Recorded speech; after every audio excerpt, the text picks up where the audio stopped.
أشهد أن لا إله إلا الله وحده لا شريك له وأشهد أن محمدا عبده ورسوله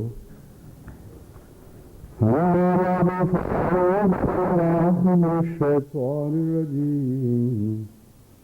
بسم الله الرحمن الرحيم الحمد لله رب العالمين الرحمن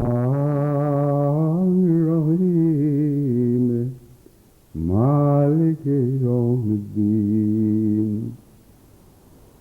إياك نعبد وإياك نستعين اهدنا الصراط المستقيم صراط الذين أنعمت عليهم غير المغضوب عليهم ولا الضالين بديع السماوات والأرض أنى يكون له ولد ولم تكن له صاحبة وخلق كل شيء وهو بكل شيء عليم ذلكم الله ربكم لا إله إلا هو خالق كل شيء فاعبدوه وهو على كل شيء وكيل لا تدركه الأبصار وهو يدرك الأبصار وهو اللطيف الخبير قد جاءكم بصائر من ربكم فمن أبصر فلنفسه ومن عمي فعليها وما أنا علیکم بحفیظ۔ عید پر میں نے اپنی ایک رویا کے حوالے سے اسماء باری تعالیٰ کا مضمون شروع کیا تھا، جو وقت کی رعایت کے مطابق بنیادی طور پر میں نے اس کا آغاز تو کر دیا تھا، مگر بہت سی باتیں ایسی تھیں جو ابھی تشنہ رہ گئی تھیں۔ مگر اس سے پہلے میں ان آیات کی تلاوت کی حکمت بتانا چاہتا ہوں جو میں نے ابھی پڑھی ہیں۔ اس مضمون سے ان آیات کا گہرا تعلق ہے، لیکن خصوصیت سے اس غرض سے میں نے ان آیات کی تلاوت کی ہے کہ جب بھی ایک موضوع چھیڑا جاتا ہے خطبات وغیرہ میں، تو احمدیوں میں جو ذکی ہیں اور زیادہ فراست رکھنے والے یا علمی ذوق شوق رکھتے ہیں، وہ بڑی تیزی کرتے ہیں ان باتوں پر مزید غور کرنے کی، اور جلدی میں بسا اوقات حدوں سے بھی آگے نکل جاتے ہیں۔ یہ وہ مضمون ہے جس میں سخت احتیاط کی ضرورت ہے، کیونکہ قطعی طور پر قرآن کریم میں اللہ تعالیٰ فرماتا ہے لا تدرکہ الابصار وہو یدرک الابصار، تمہاری بصیرت، تمہاری سوچیں، تمہاری فکر خواہ کتنے ہی روشن کیوں نہ ہوں، ناممکن ہے کہ تم خدا کا ادراک کر سکو۔ ہاں اسی حد تک جس حد تک خود خدا تمہاری بصیرت تک پہنچے، وہ خود تم پر معاملات کو روشن فرمانا چاہے، بس اسی حد تک تم اس کو پہچان سکو گے جس حد تک وہ خود تم پر جلوہ گر ہو۔ اور اس تعلق میں اس سے اگلی آیت یہ ہے فَقَدْ جَاءَكُمْ بَصَائِرُ مِن رَبِّكُمْ فَمَنْ أَبْصَرَ فَلِنَفْسِهِ۔ بس وہ بصائر جو خدا کا تم سے تعارف کروا سکتی ہیں، وہ ظاہر کر دی گئی ہیں، یعنی تمہاری ہمتوں اور عقل کی حدود کی حد تک. بس جو بھی ان سے نصیحت حاصل کرے، ان پر غور کرے، ان سے استفادہ کرے تو اس کے اپنے نفس کے فائدے ہی کے لیے ہے، اور جو کوئی ان سے آنکھیں بند کرے گا تو اس کا ضرور اس کو نقصان اٹھانا پڑے گا. وہ بصائر قرآن کریم میں ہیں، وہ بصائر اس قرآن کے فہم میں ہیں جو آن حضرت صلی اللہ علیہ وآلہ وسلم کو عطا فرمایا گیا. بس خدا کے تعلق میں اس سے آگے زبان کھولنے کی کسی کو اجازت نہیں. اگر وہ کھولے گا تو اپنی ہلاکت کا موجب بنے گا. اسی لیے آن حضور صلی اللہ علیہ وآلہ وسلم نے اس بارے میں بہت انذار فرمایا ہے کہ تم ایسی بات نہ کیا کرو خدا تعالیٰ کے مضمون، خدا تعالیٰ کی ذات کو سمجھنے کے متعلق، جس کے نتیجے میں تم ہلاک بھی ہو سکتے ہو. بس اپنی فکروں کو دوسرے دائروں میں رکھیں، مگر اس دائرے کو اس حد تک محدود رکھیں کہ قطعی طور پر قرآن سے جو استنباط کر سکتے ہیں، جس کا قرآن بھی معید ثابت ہو اور جس کی حدیث بھی معید ثابت ہو، اتنی ہی باتیں کریں. اس سے بڑھ کر اپنے خیالات کو اجازت نہ دیں کہ وہ اس مضمون میں قدم رکھیں. اس نصیحت کے ساتھ اسی آیت کی روشنی میں اس مضمون کو کچھ آگے بڑھانا چاہتا ہوں جو اللہ تعالیٰ نے ایک رویا کے ذریعے مجھ کو ظاہر فرمایا، اور پھر آگے وہ کھلتا چلا گیا پھول کی طرح اور خود بخود آگے بڑھتا رہا، گویا رویا ہی کے عالم میں ہوں. کچھ حصے میں نے بیان کیے تھے، کچھ ابھی باقی تھے. ایک میں نے ذکر کیا تھا کہ ہمیں قرآن کریم سے پتہ چلتا ہے کل یوم ہوا فی شان فبأی آلاء ربکما تکذبان. ہر دن ہر وقت تو ایک نئی شان میں ہے، یہ ایک شان کے ساتھ ظاہر ہوتا رہتا ہے. بس تم خدا کی کن کن نعمتوں کی، اے بڑے لوگوں اور چھوٹے لوگوں، تم خدا کی کن کن نعمتوں کی تکذیب کرو گے. اس ضمن میں ایک حوالہ میں نے انسانی زاویہ نگاہ سے دیا تھا، اور اس کے بعد پھر میں نے حضرت اقدس مسیح موعود علیہ الصلوۃ والسلام کا ایک تائیدی حوالہ اس مسلک کی تائید میں پیش کیا جو میں سمجھا تھا، اور پھر میں نے وعدہ کیا تھا کہ باقی مضمون حضرت مسیح موعود علیہ الصلوۃ والسلام کی تحریرات کی صورت میں آپ کے سامنے پیش کروں گا. لیکن اس میں کچھ اور باتیں بھی کہنے والی تھیں جو رہ گئی تھیں، جن کے ذکر کے بغیر وہ مضمون مکمل نہیں ہو سکتا. سب سے اہم بات جو قابل توجہ ہے وہ یہ ہے کہ زمانہ کیا چیز ہے، کن معنوں میں خدا میں نہیں پایا جاتا. جو صرفی اور نحوی تعریف ہے وہ انسانوں کے معاملے میں بھی ناقص ہے اور خدا کے اطلاق کی صورت میں بھی ناقص ہے. بس اس کا ایک حصہ جو اطلاق پاتا ہے اس حد تک ہم اطلاق کر سکتے ہیں، اس سے آگے نہیں بڑھ سکتے. اور زمانہ ہے کیا، اس کی تعریف وہاں موجود نہیں، اس لیے اس کی ایک تعریف ہمیں خود سمجھنی پڑے گی. جو تعریف رویا کے دوران ہی اور اس کے بعد مجھ پر روشن فرمائی گئی وہ یہ تھی کہ وہ چیز جس کا آغاز نہ ہو اور انجام نہ ہو اور جس کی ذات میں تبدیلی نہ ہو وہ زمانے سے پاک ہے. اور یہ صرفی تعریف نہیں ہے، نہ نحوی تعریف ہے، وہ اور معنوں میں تعریف ہے. مگر اس تعریف نے ایک اشارہ کر دیا اور پھر اللہ تعالیٰ نے اس اشارے کو مزید آگے بڑھا کر معاملہ روشن فرما دیا. اس لیے بعض ایسی چیزیں ہیں جن میں زمانے کا ایک تاثر ملتا ہے لیکن یہ باتیں اس میں نہیں ہیں. بس ہر وہ زمانے کا تصور جس میں خدا تعالیٰ کی ذات کی تبدیلی لازم نہ آئے، اور ہر وہ زمانے کا تصور جس میں خدا تعالیٰ کا آغاز اور انجام کا تصور نہ آئے، وہ زمانہ خدا کی طرف منسوب کرنا جائز ہے، کیونکہ قرآن کریم نے اسے منسوب فرمایا ہے. بسا اوقات اللہ تعالیٰ اس کا ذکر فرماتا ہے کہ جب وہ ارادہ کرتا ہے کسی چیز کو پیدا کرنے کا تو کن کہتا ہے اور یکون شروع ہو جاتا ہے.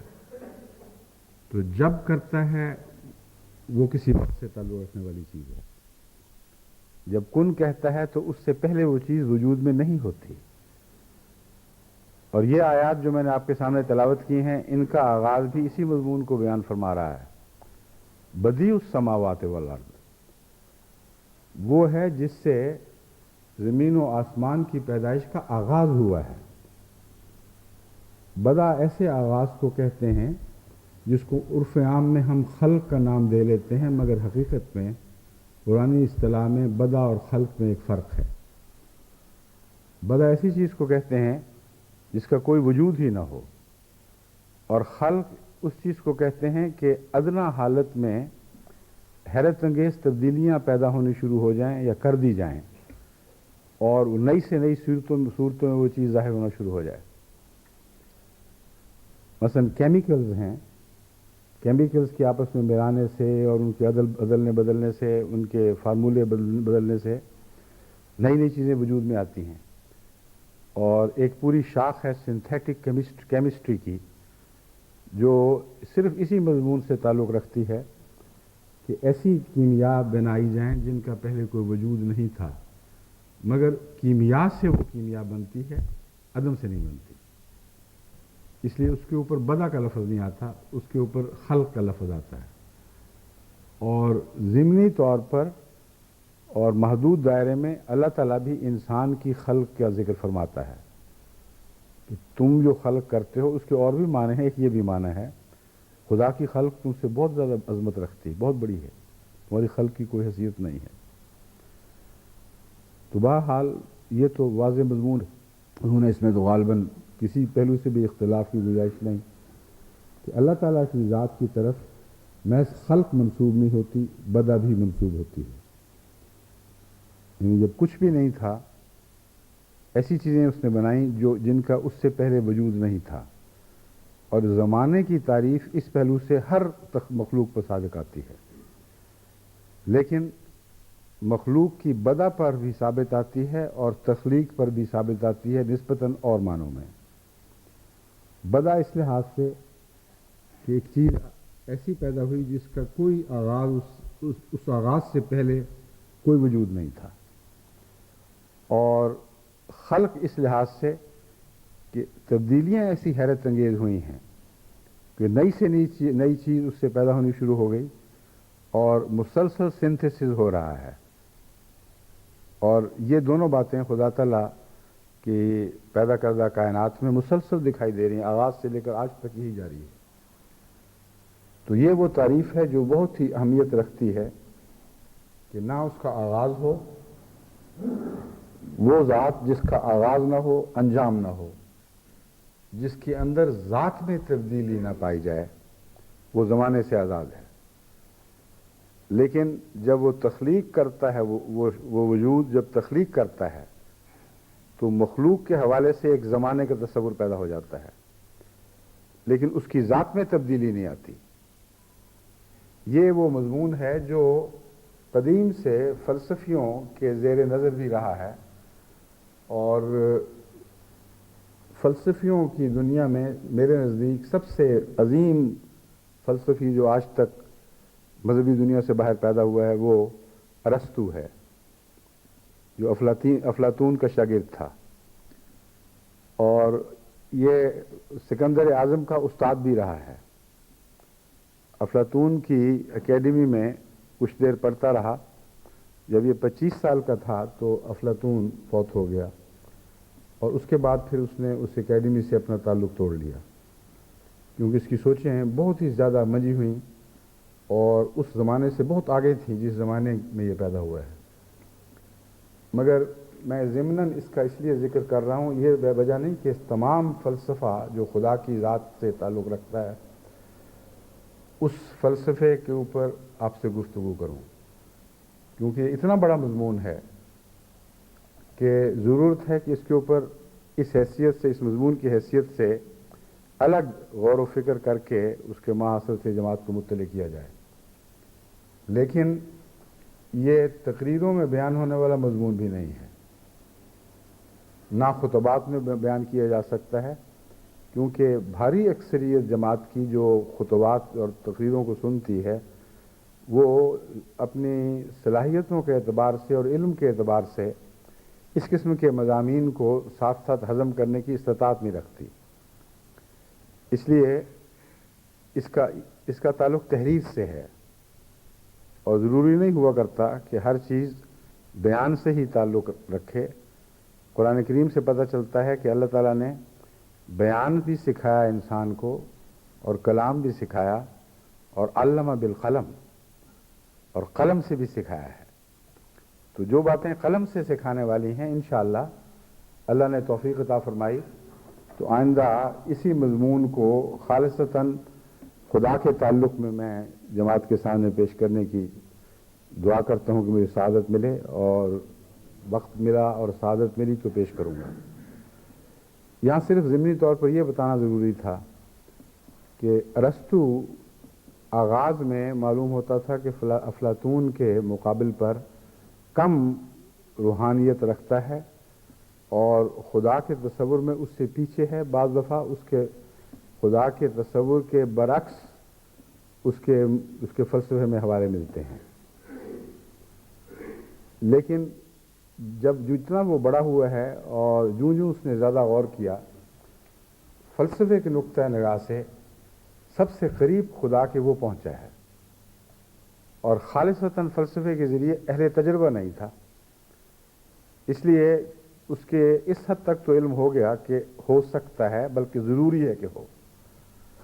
لیکن اس سے تعلق کا جہاں تک معاملہ ہے اس کا کوئی اشارہ بھی ارسطو کی کتابوں میں نہیں ملتا کہ اس نے ایک زندہ ایسے خدا سے تعلق قائم کیا ہو جو اس انسان سے تعلق کے بعد اس پر جب اپنی رحمتوں کے یا اپنی شان کے جلوے دکھاتا ہو. اس وجہ سے بعض فلسفیوں نے ارسطو کے متعلق، یعنی ماڈرن آج کل کے جدید فلسفیوں نے اور سائنسدانوں نے بھی ارسطو کو اسی بریکٹ میں ڈالنے کی کوشش کی ہے جس میں جدید زمانے میں سپائنوزا کا نام لیا جاتا ہے، جو ہالینڈ کا ایک یہودی فلسفی تھا. اس نے بھی خدا کو ایک تصور کے طور پر پیش کیا ہے. اس حد تک معلوم ہوتا ہے وہ تسلیم کرتا ہے کہ ایسا وجود ہونا چاہیے، لیکن ہے کہ نہیں، اس سے تعلق قائم ہو سکتا ہے کہ نہیں. نہ صرف یہ کہ یہ ذکر نہیں ملتا بلکہ وہ اس کی نفی کرتا ہے اور کہتا ہے کہ یہ وہ وجود ہے جو تفصیلی دلچسپی نہیں لیتا اور نہ لے سکتا ہے ان کے نزدیک. بس ایک طرف خدا کو مانا، دوسری طرف کا عدم کر دیا. یہی آئنسٹائن کا حال ہے، مگر آئنسٹائن کی سوچ میں دیانت کی کمی ہے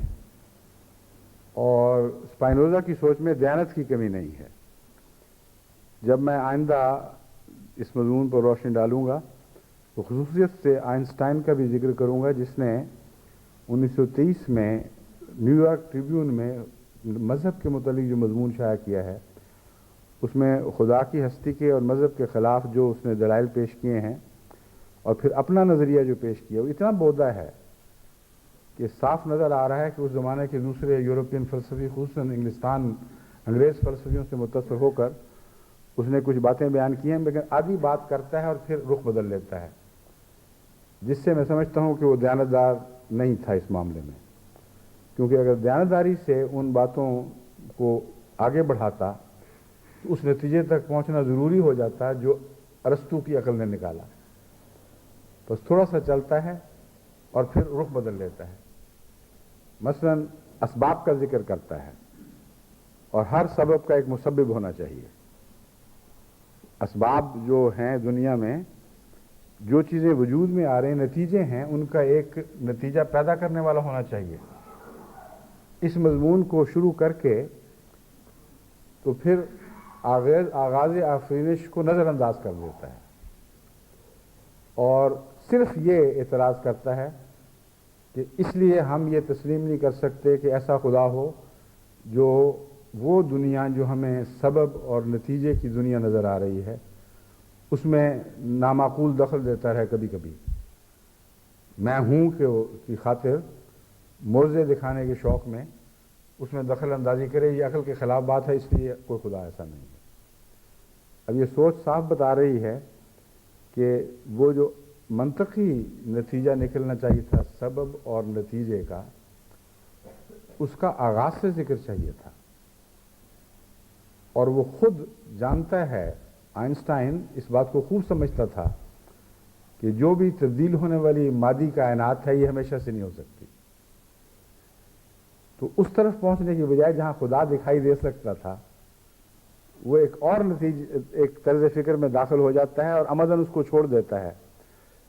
میں اس لیے کہہ رہا ہوں کہ دیانت کے خلاف ہے کہ وہ اتنا ذہین آدمی تھا کہ میرے نزدیک یہ قابل قبول ہی نہیں ہے کہ اس کی توجہ اس طرف نہ گئی ہو. بس توجہ بٹنی چاہیے تھی، گئی ہوگی، لیکن نظر انداز کرتا ہے. دوسرے جو اس کے استدلالات ہیں ان سب میں یہی بات پائی جاتی ہے. مگر ارسطو بہت دیانتدار تھا، اس کی سوچ انتہائی منطقی اور کامل دیانتداری پر مبنی تھی. ایک وقت یہ تھا کہ وقت وہ تھا جب کہ عملاً وہ خدا کے تصور سے دور تھا، کیونکہ وہ یہ سوچتا تھا کہ روح مادے ہی کی ایک صفت ہے، اور یہ فلسفہ افلاطون سے اس نے لیا اور پھر آگے اس کو بڑھایا. مطلب ان کا یہ تھا کہ جو صفات ہیں وہ منحصر ہیں مادے پر، اور روح بھی مادے ہی کی ایک صفت ہے. بس جب مادہ ختم ہوا تو روح بھی ختم ہو گئی. یہ آغاز میں اس کی سوچ تھی. لیکن اس کے ساتھ ہی پھر یہ سوال پیدا ہوتا تھا کہ مادہ آیا کیسے، اور مادہ اگر تبدیل ہو رہا ہے، اور یہ دونوں جانتے تھے کہ مادہ تبدیل ہو رہا ہے، تو پھر آغاز کیسے ہوا؟ تو ایک ایسے خدا کے تصور تک پہنچے جس کو انہوں نے مادہ کہا، اور مادہ اول، اور وہ مادہ اول غیر مبدل تھا. اور اس کے نتیجے میں پھر وہ سب مادے پیدا ہوئے جو اول محرک کے نتیجے میں حرکت میں آ گئے، لیکن اول محرک ساکن تھا. یہ ایک فلسفیانہ ایک شعبہ تھا، مگر اس میں منطق ضرور پائی جاتی ہے. لیکن آخری بات کا حل کوئی نہیں. ارسطو نے جب مزید غور کیا اس بات پر، تو اس کی جو آخری سب سے اہم کتاب ہے میرے نزدیک، لیکن اور بھی بڑی اہم کتابیں ہیں، میٹا فزکس، اس میں وہ یہ نتیجہ نکالتا ہے کہ حقیقت یہ ہے کہ خدا مادہ نہیں ہے، کیونکہ مادہ بغیر تبدیلی کے ہمیں کوئی دکھائی نہیں دیتا. وہ ایک ہی چیز ہے جس کو ہم صرف مائنڈ کہہ سکتے ہیں، اور مائنڈ کی حرکت جو ہے وہ تبدیلی کو نہیں چاہتی، اس لیے وہ ایٹرنل ہو سکتا ہے. یہ جو ارسطو کی سوچ تھی، یہ اس زمانے کی تعریف کے مطابق ہے جو میں نے آپ کے سامنے پیش کی تھی. بس ہر وہ زمانے کا تصور جو خدا تعالیٰ کی ذات کی طرف منسوب ہو سکتا ہو، جس میں تبدیلی لازم نہ آئے اور آغاز یا انجام کا کوئی تصور موجود نہ ہو، یہ اللہ تعالیٰ کی شان کے خلاف نہیں، بلکہ خدا تعالیٰ خود اپنی ذات کے تعارف کرواتے وقت یا تعارف کے دوران بہت سی ایسی باتیں بیان فرماتا ہے جس سے معلوم ہوتا ہے کہ اس کے اندر تبدیلی کے بغیر بھی، یعنی ذات میں تبدیلی نہیں مگر صفات کے جلوے اپنی شان بدلتے ہیں. اور صفات کے جلووں کی شان جبکہ ذات میں تبدیلی نہ ہو، یہ ان معنوں میں زمانہ نہیں ہے جس کا کوئی آغاز ہونا چاہیے یا جس کا کوئی انجام ہونا چاہیے. بس کل یوم ہو فی شان میں ایک یہ بھی مضمون ہے، اس کی صفات جلوے دکھا رہی ہیں، اور ایک ہی جلوے پر اسٹیشنری نہیں ہے، ایک جلوے پر جامد نہیں ہے. کیونکہ ایک جلوے پر اگر وہ جامد ہوں تو پھر ایک ایسی باشعور ہستی جو موقع اور محل کے مطابق فیصلے کرتی ہو اور کر سکتی ہو اور اپنی مخلوق سے تعلق قائم کر سکتی ہو، اس کا وجود مٹ جاتا ہے. اسی لیے آغاز میں جب اس کا یہی رجحان تھا تو اس نے قطعی طور پر ایسے خدا کا انکار کیا جو انسانی معاملات میں دلچسپی لیتا ہو۔ ارسطو نے، افلاطون نے اس کے برعکس ایک ایسے خدا کا وجود پیش کیا جس کا انسانی معاملات سے تعلق ہے، لیکن اس کی سوچوں پر چونکہ اس زمانے کے فرضی خداؤں کا بھی اثر تھا، دیوتاؤں وغیرہ کا، اس لیے وہ سوچ کچھ مل جل سی گئی ہے کچھ ان روایتوں سے کے تعلق میں جو اس زمانے میں چلی آتی تھیں کہ بہت سے دیوتا ہیں، کچھ اس کے اپنے طبی فطرت کی روشنی کے نتیجے میں، کہیں اس کو واحد توحید کا اور واحد خدا کا ذکر اس کی سوچوں میں ملتا ہے، کہیں دوسرے خداؤں کا ذکر بھی مل جاتا ہے، مگر یہ مضمون ایسا ہے جیسا کہ میں نے بیان کیا تھا، میں اسے الگ پیش کروں گا۔ اس وقت میں آپ کو یہ سمجھانا چاہتا ہوں کہ شانوں کی تبدیلی زمانے کو نہیں چاہتی، یعنی شانوں کی تبدیلی اس زمانے کو نہیں چاہتی جس سے ذات تبدیل ہو، اور بیک وقت مختلف جو اظہار ہیں وہ در حقیقت مخلوق کی محدود نظر اور مخلوق کے تقاضوں کی خاطر لازمی ہیں۔ ایک انسان میں اپنی ذات پر اگر آپ سوچیں تو کچھ نہ کچھ اس کی سمجھ آ سکتی ہے، باوجود اس کے کہ لیسا کے مثل ہی شیء، کہ خدا جیسی کوئی چیز نہیں۔ جن سائنسدانوں نے خدا کو سمجھنے میں ٹھوکر کھائی ہے، اکثر و بیشتر یہی وجہ ہوئی ہے کہ انہوں نے اپنی ذات کو پروجیکٹ کر کے پوری طرح خدا پر اس کی حدود عائد کرنے کی کوشش کی۔ یہ ناممکن تھا، کیونکہ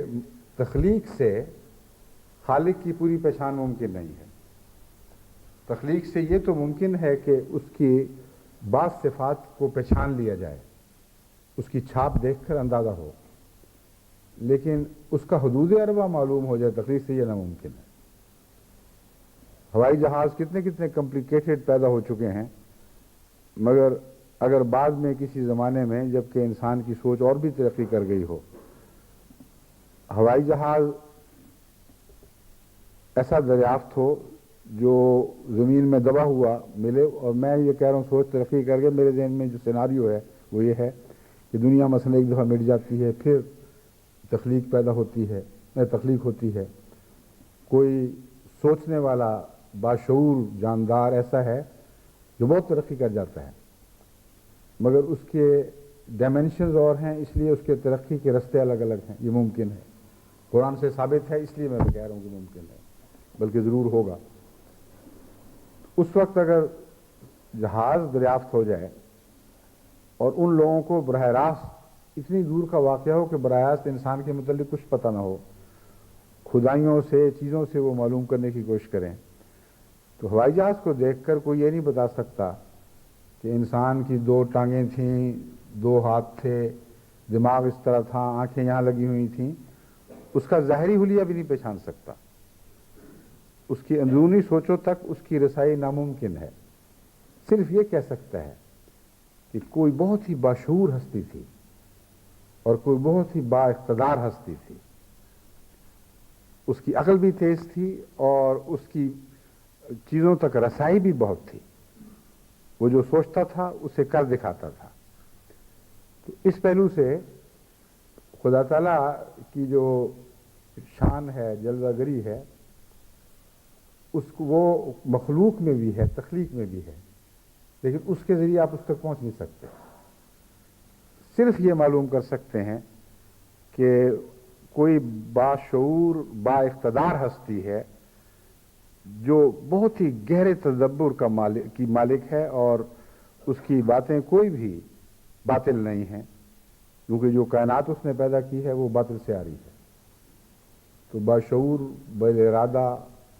بہت ہی گہرے فکر والی ہستی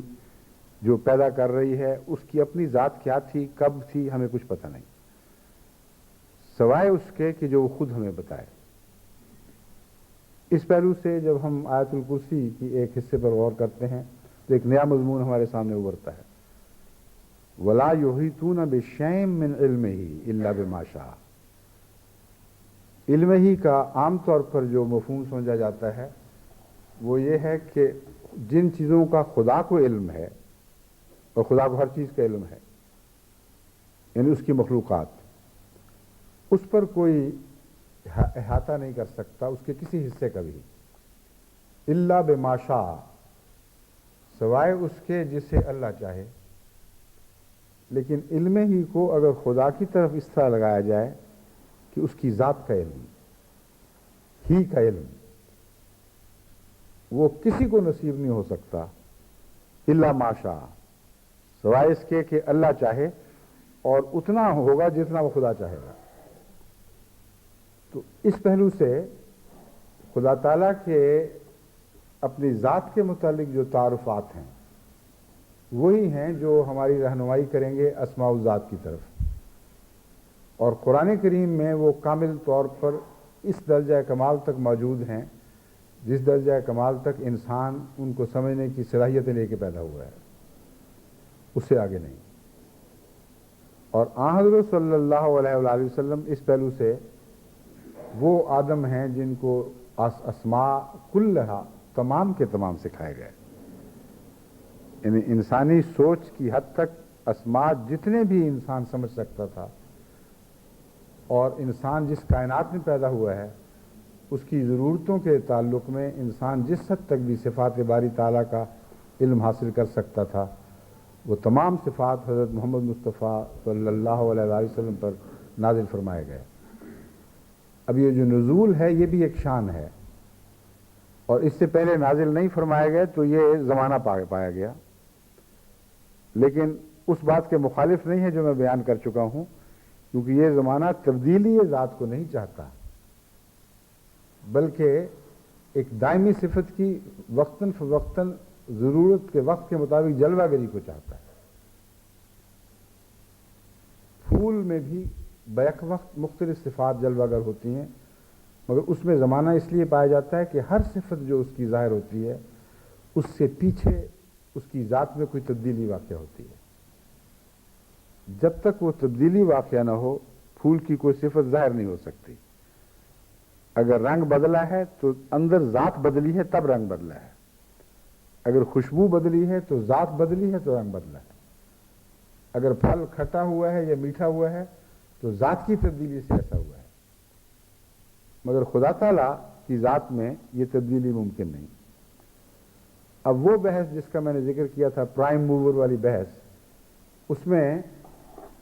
ارسطو تو یہ بات کہہ کر مطمئن ہو جاتا ہے اب کہ ہے تو وہ اول ہی، مگر چونکہ عقل ہے اس لیے اس میں ذات کی تبدیلی کا ضرورت نہیں، کوئی مادہ نہیں ہے۔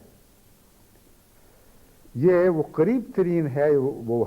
بات حق کی اور حکمت کی جس تک وہ تمام کائنات دنیا میں اب تک جتنے فلسفی پیدا ہوئے ہیں ارسطو پہنچا ہے۔ آج کل کے ماڈرن فلسفی بھی اس بات سے بہت کوسوں پیچھے ہیں ابھی تک، اس لیے وہ اس کی عظمت کا اقرار کرنا پڑتا ہے۔ واقعہ یہ ہے کہ اللہ تعالیٰ نے جو زمانے سے پاک ہے، زمانہ پیدا کرنے کے تعلق میں تخلیق کا ذکر فرمایا اور اس کو ارادے سے باندھا ہے، اور ارادہ کسی ذات کی تبدیلی کو نہیں چاہتا۔ آپ اپنے ارادوں پر غور کر کے دیکھ لیں،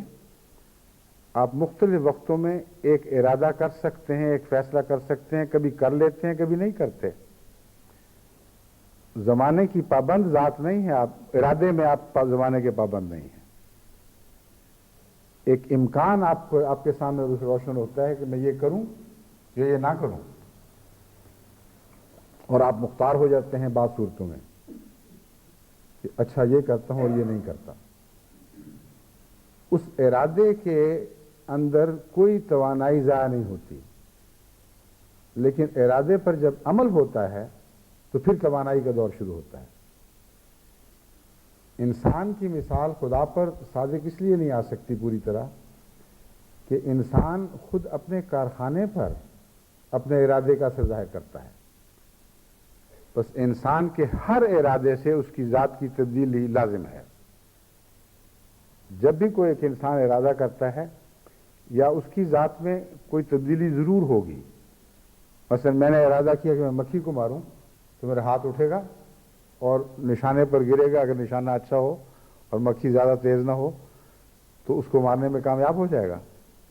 مگر ایک حرکت لازم ہے، اور جب تک حرکت نہ ہو ارادہ عمل میں نہیں آتا۔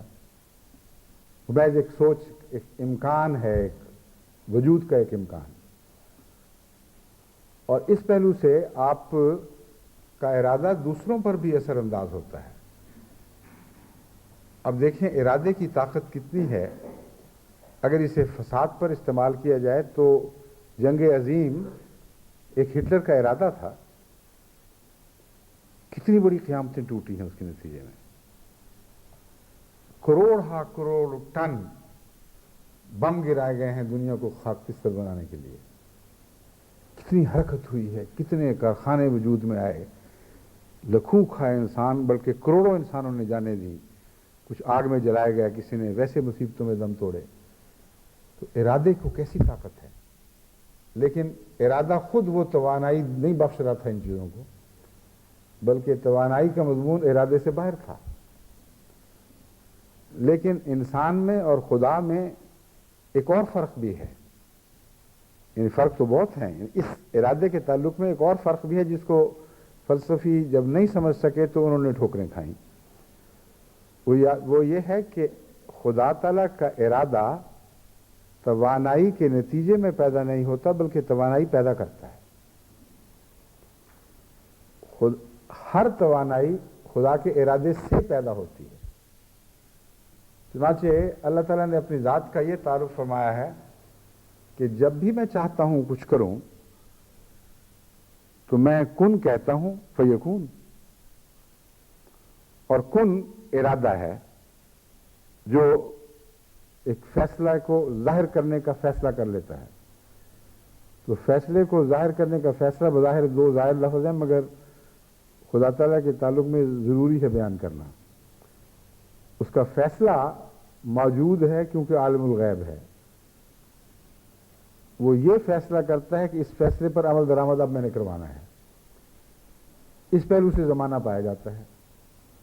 مگر یہ زمانہ اس کی ذات کو تبدیل نہیں کرتا، نہ کسی ذات کی تبدیلی کو چاہتا ہے،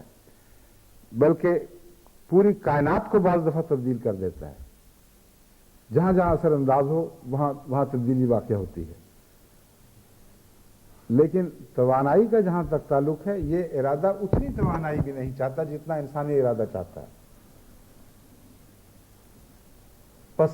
ارادے کا تعلق روح سے ہے، اور روح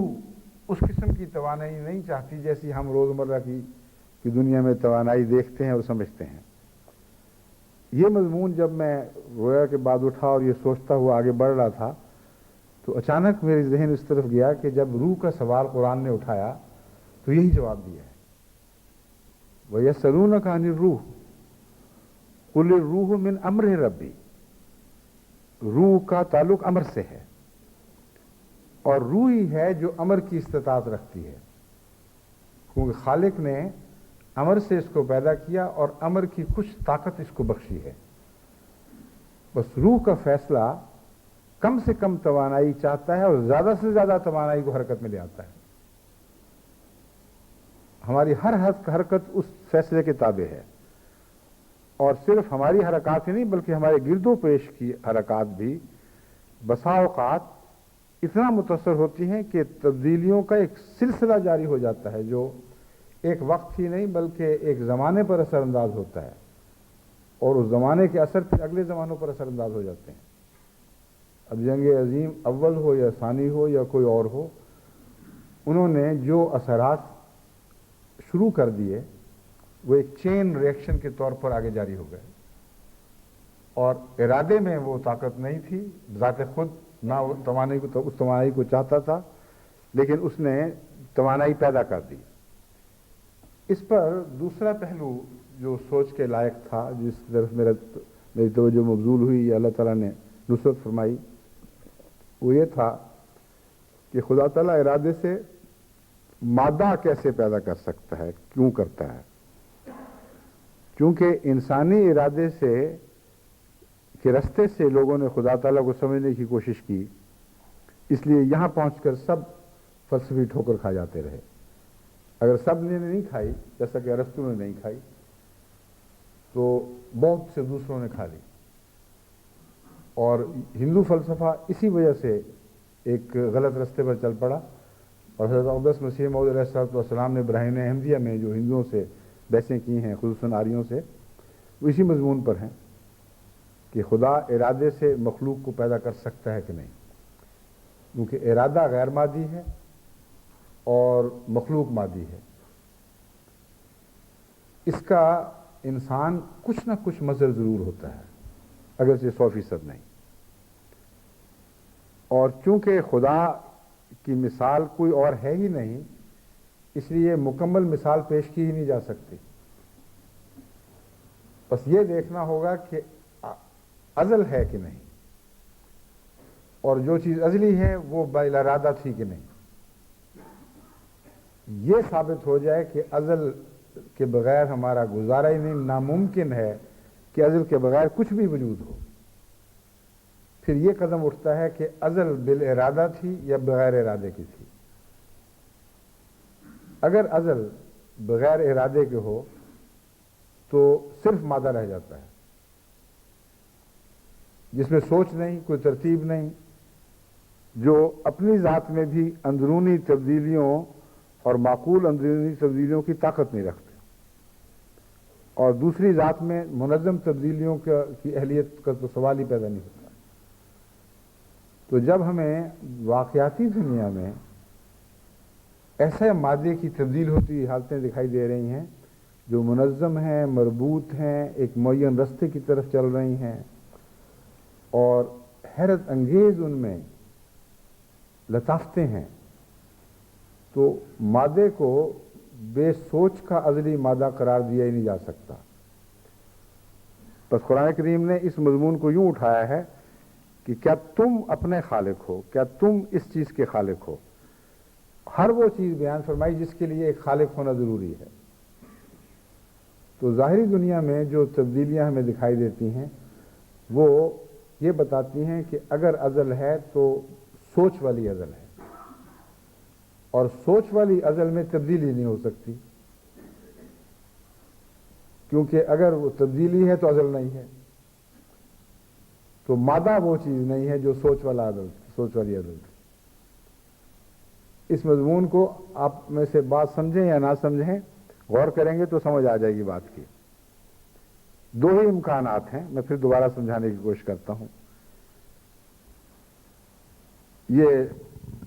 مائکروفون میرے سامنے پڑا ہے، یا یہ ہمیشہ سے ہے یا یہ پیدا ہوا ہے۔ اگر اس میں تبدیلیاں ہو رہی ہیں تو ہمیشہ سے ہو ہی نہیں سکتا، کیونکہ آغاز سے بڑھتے بڑھتے یہاں تک پہنچے، اس کا کوئی آغاز ضرور تھا پھر۔ اور اگر اس میں شعور نہیں ہے اور اپنے آپ کو پیدا نہیں کر سکتا، تو پھر وہ شعور جو ہر مادے کی اندرونی تبدیلیوں سے پہلے ہونا چاہیے، اس کا اس میں فقدان ہے، تو کسی پہلو سے بھی یہ ازلی نہیں ہو سکتا۔ ازلی چیز صرف وہی ہو سکتی ہے جس میں سوچ ہو، کیونکہ جو چیزیں دنیا میں دکھائی دیتی ہیں ان پر سوچ کی چھاپ ہے، ہر چیز پر سوچ کی چھاپ ہے، اور جو تبدیل نہ ہو، کیونکہ اگر وہ تبدیل ہوگا تو اس کا ایک کنارہ کہیں نہ کسی وقت ہمارے ہاتھ آ جائے گا، اس سے آگے پھر وہ نہیں ہوگا، اور اگر اس سے آگے نہیں ہوگا تو عدم سے کامل سوچ پیدا نہیں ہو سکتی۔ تو جس منطقی نقطے سے آپ چاہیں اس مضمون کی پیروی کریں، آپ کے وہ خدا کی ذات میں زمانہ دکھائی نہیں دے گا سوائے اس زمانے کے جو ذات باری تعالیٰ میں تبدیلی نہیں چاہتا، بلکہ وہ دنیا کو تبدیل کرنے والا ارادہ ہے۔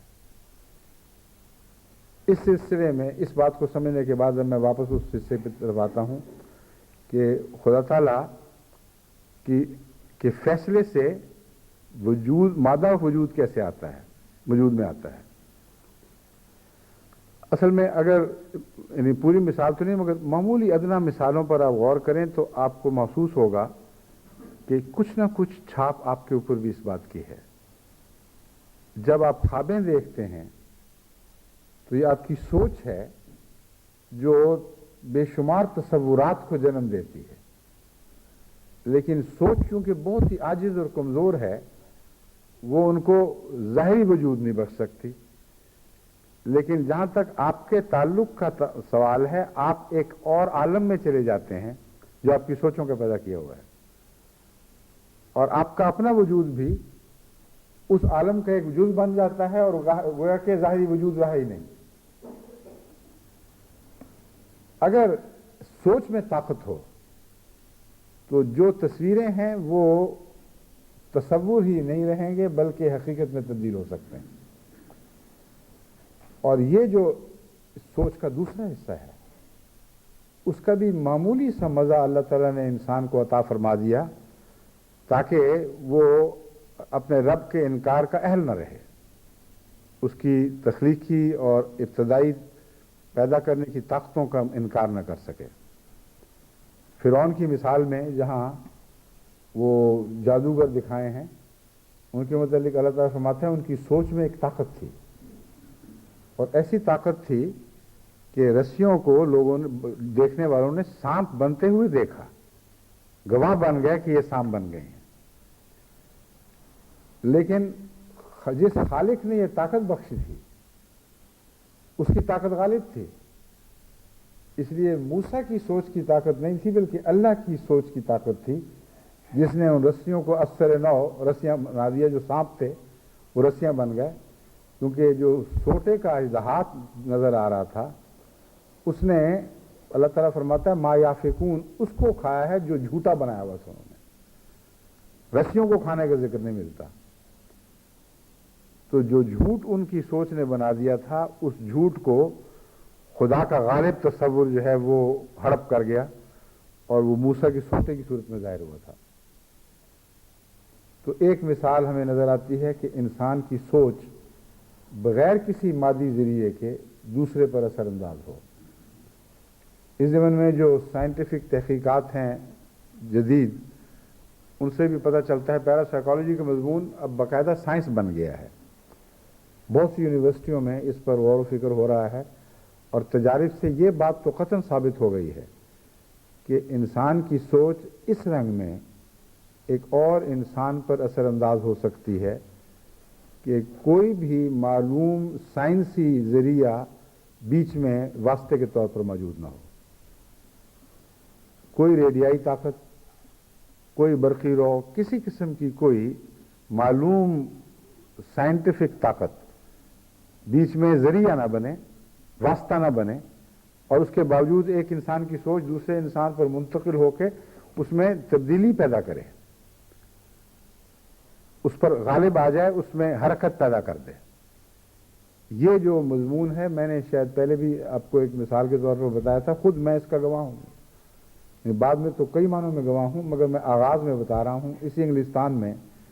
ایک دفعہ ایک پارٹی میں شامل ہونے کا مجھے موقع ملا،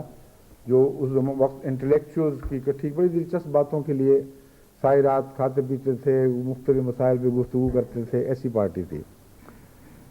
اس میں یہ سوال اٹھایا گیا کہ کیا انسان کی سوچ میں یہ طاقت ہے کہ بغیر کسی سائنٹیفک واسطے کے دوسرے پر اثر انداز ہو سکے؟ تو میں نے کہا مجھے یقین ہے، کیونکہ میں نے یہی قرآن کریم کی آیت پیش کی کہ ایسا ہے، ورنہ قرآن ایسا نہ فرماتا، مگر ذاتی طور پر میں نے کبھی اس پہ تجربہ نہیں کیا۔ تو انہوں نے کہا پھر تم پہ کیوں نہ تجربہ کریں؟ میں نے کہا ٹھیک ہے، کر لو۔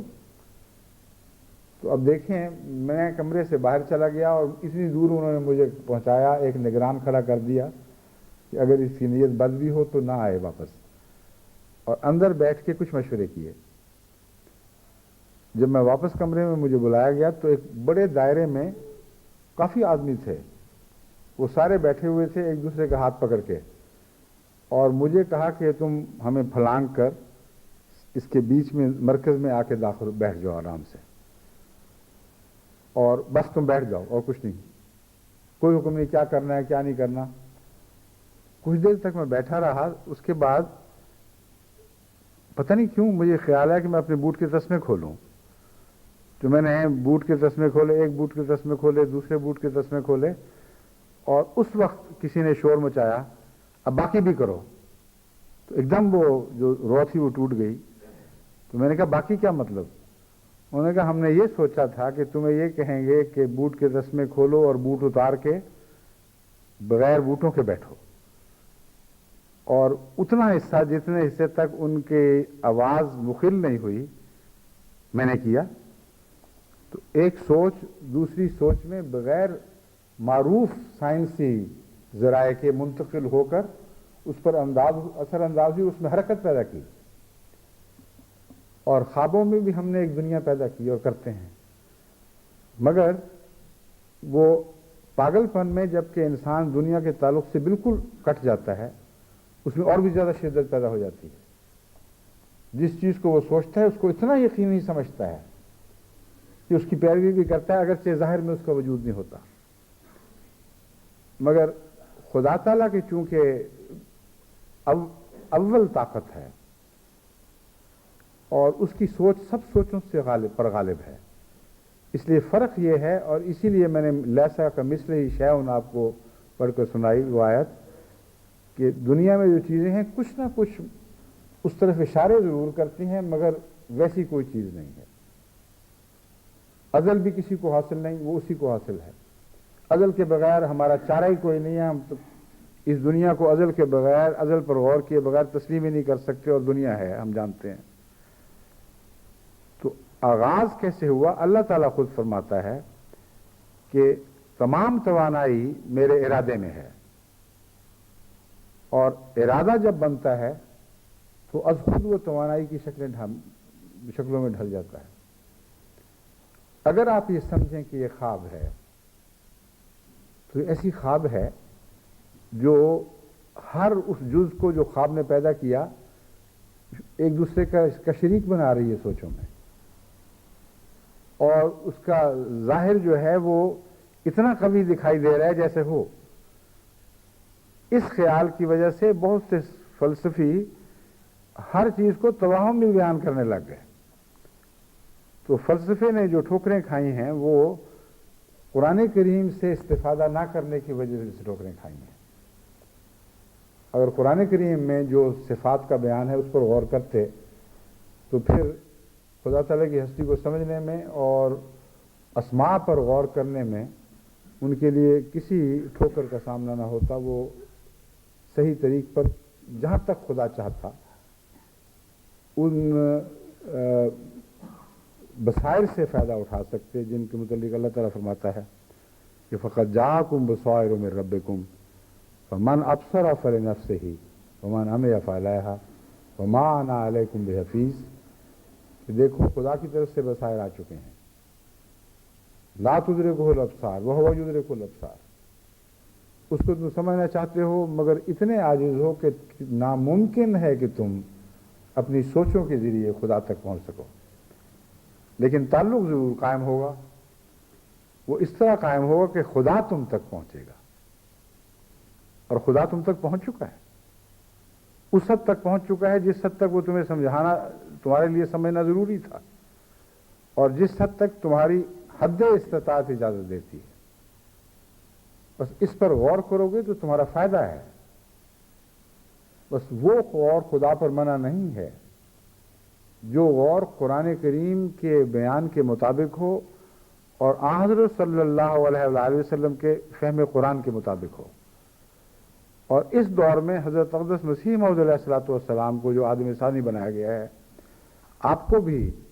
اسماء کا علم عطا فرمایا گیا ہے۔ اس علم کی وساطت سے اسماء کو سمجھنا، اس پر غور کرنا نہ صرف منع نہیں بلکہ حکم ہے کہ ضرور کرو۔ قد جاءکم بصائر من ربکم فمن ابصر فلنفسہ، جو غور کرے گا اس سے ضرور فائدہ پہنچے گا۔ بس اسماء باری تعالیٰ یعنی صفات الہی پر غور کر کے اس سے فائدہ اٹھانا، یہ ایک لا زوال مضمون ہے جو ہمیشہ جاری رہے گا، مگر ضروری ہے کہ قرآن کے مطابق جہاں جہاں خدا خود ہمیں بس ہمارے سامنے بصائر لے کر آیا ہے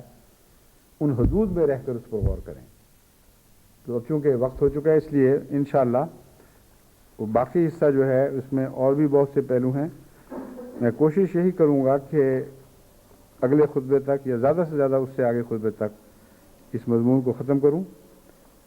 اس لیے نہیں کہ یہ مضمون ختم ہو سکتا ہے، اس لیے کہ پھر ان عمومی دائروں کو بیان کر دوں گا جن کی حدود میں رہتے ہوئے آپ پر پھر غور کرنا چاہیے، اور جو تعلق اپنے غور سے ہوتا ہے وہ بیان کردہ غور سے قائم نہیں ہوتا۔ اس لیے تعلق باللہ کے لیے ضروری ہے کہ آپ کو اسماء الہی پر غور کی دعوت دوں اور ان خطرات کی نشاندہی کروں جو آپ کے نقصان کا موجب بھی بن سکتے ہیں اگر آپ اپنی چالاکیوں سے خدا کو پانے کی کوشش کریں یا اپنی سوچوں کو قرآن اور حدیث پر حاوی کرنے کی کوشش کریں۔ اگر ایسا کریں گے تو سخت ٹھوکر کھائیں گے اور ہمیشہ کے لیے ہلاکت بھی اس کا نتیجہ بن سکتی ہے، اس کا نتیجہ ہو سکتی ہے۔ مگر سوچ ضروری ہے، اور اس سوچ کے نتیجے میں آپ جوں جوں خدا تعالیٰ کی ہستی کے قریب آئیں گے آپ کے اندر نئی تخلیق ہوگی۔ یہ وہ مضمون ہے جو شان کا مضمون ہے جو میں آپ کو اوپر کھولنا چاہتا تھا۔ اس کے کچھ پہلو میں نے بیان کیے ہیں، کچھ آئندہ بیان کروں گا۔ کل یومن ہوا فی شان بتا رہا ہے کہ ذات باری سے تعلق رکھو گے تو تمہاری بھی شانیں بدلیں گی۔ جب اس کی ایک شان نئی جلوہ گر ہوگی تو غور کرنے والے پر بھی اس کا اثر پڑے گا اور اس کے اندر بھی ایک نئی روشنی پیدا ہوگی۔ تو لامتناہی روحانی ترقی کے لیے اسماء باری تعالیٰ پر غور ضروری ہے، مگر ان احتیاطوں کے ساتھ جو قرآن نے اور آن حضرت صلی اللہ علیہ وسلم نے بیان فرمائیں۔ اللہ تعالیٰ ہمیں اس کی توفیق عطا فرمائے۔ مگر زمانے کا میں نے آپ کو سمجھا دیا ہے کہ زمانہ پایا بھی جاتا ہے مگر ان معنوں میں جو خدا کی ذات کے منافی نہیں ہیں، اور ذات میں اس کی کوئی تبدیلی نہیں، ہمیشہ کے لیے ویسا ہی ہے۔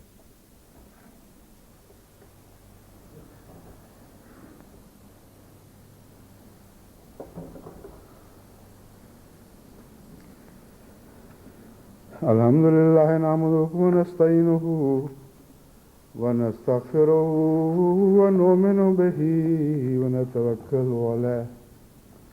ونعوذ باللہ من شرور انفسنا ومن سیئات اعمالنا من یہدہ اللہ فلا مضل لہ ومن یضللہ فلا ہادی لہ ونشهد أن لا إله إلا الله وحده لا شريك له ونشهد أن محمدا عبده ورسوله عباد الله رحمكم الله